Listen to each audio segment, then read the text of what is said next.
Hello দর্শক, আসসালামু আলাইকুম।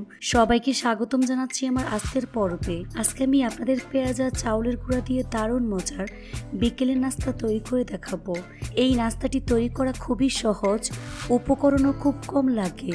ঘরে থাকা অল্প উপকরণে ঝটপট এই নাস্তাটি তৈরি করে নেওয়া যায়। এই নাস্তাটি এতটাই মজার যে বাসার ছোট থেকে বড় সবাই অনেক বেশি পছন্দ করবে আর মজা করে খেয়ে নেবে। আশা করছি আমার আজকের এই রেসিপিটি আপনাদের সবার কাছেই ভীষণ ভালো লাগবে। তো চলুন রেসিপিটি দেখে নিচ্ছি।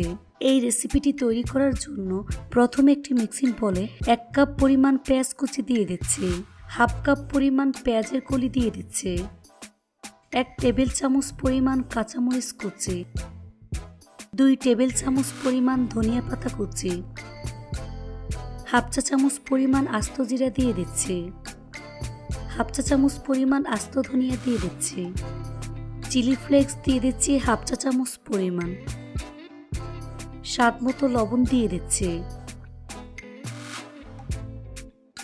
1.5 টেবিল চামচ পরিমাণ সয়াবিন তেল দিয়ে দিচ্ছি।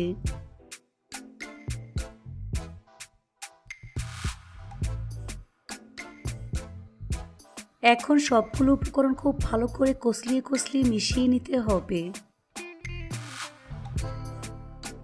মিশানো হয়ে গিয়েছে। এখন এর মধ্যে 1 কাপ পরিমাণ চাউলের গুঁড়া অল্প অল্প করে দিয়ে মিশিয়ে নিতে হবে।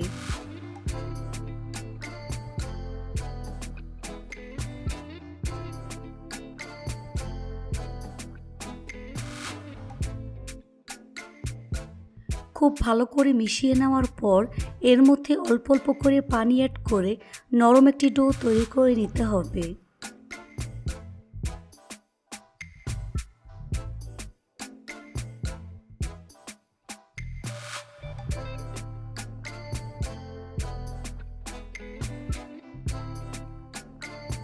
এই তো আমার নাস্তার মিশ্রণটি তৈরি হয়ে গিয়েছে। এবার 2 হাতের মধ্যে সামান্য পরিমাণ তেল মেখে এখান থেকে অল্প পরিমাণ মিশ্রণ নিয়ে কাটলেটের মতো শেপ দিয়ে দিচ্ছি।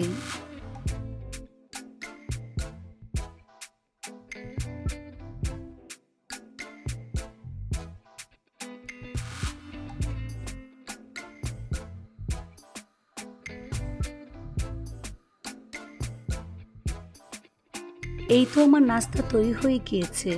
একইভাবে আরেকটি নাস্তা তৈরি করে আপনাদের দেখিয়ে দিচ্ছি।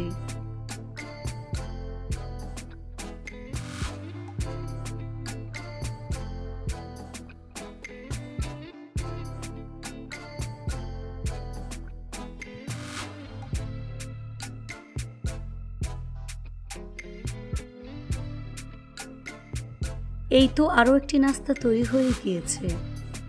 এভাবে সবগুলো নাস্তা আমি তৈরি করে নিয়েছি।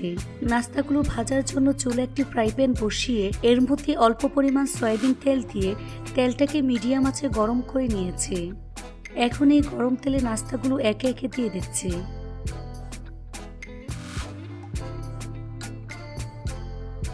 চুলার আঁচ মিডিয়াম টু লো হিটের মাঝামাঝি রেখে এই নাস্তাগুলোকে ভেজে নিতে হবে।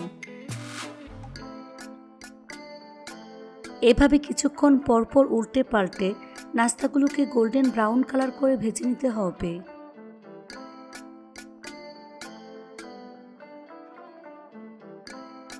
এই তো আমার নাস্তাগুলো ভাজা হয়ে গিয়েছে। এখন তেল ছেঁকে নাস্তার প্লেটে নিয়ে নিচ্ছি।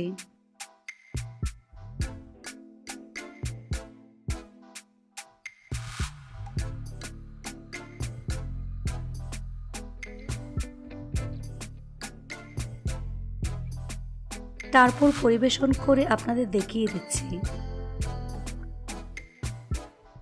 দেখুন আমার নাস্তাগুলো দেখতে মাশাআল্লাহ কতটা সুন্দর এবং কতটা লোভনীয় হয়েছে। খেতে কিন্তু অনেক বেশি মজার হয়েছে। এভাবে একবার হলে তৈরি করে দেখবেন। এটা টমেটো সস কিংবা চাটনির সাথে খেতে অসাধারণ লাগে। রেসিপিটি ভালো লাগলে অবশ্যই একটি লাইক দিবেন, চ্যানেলটি সাবস্ক্রাইব করার অনুরোধ রইল আর আমার ফেসবুক পেজটি ফলো দিয়ে রাখবেন।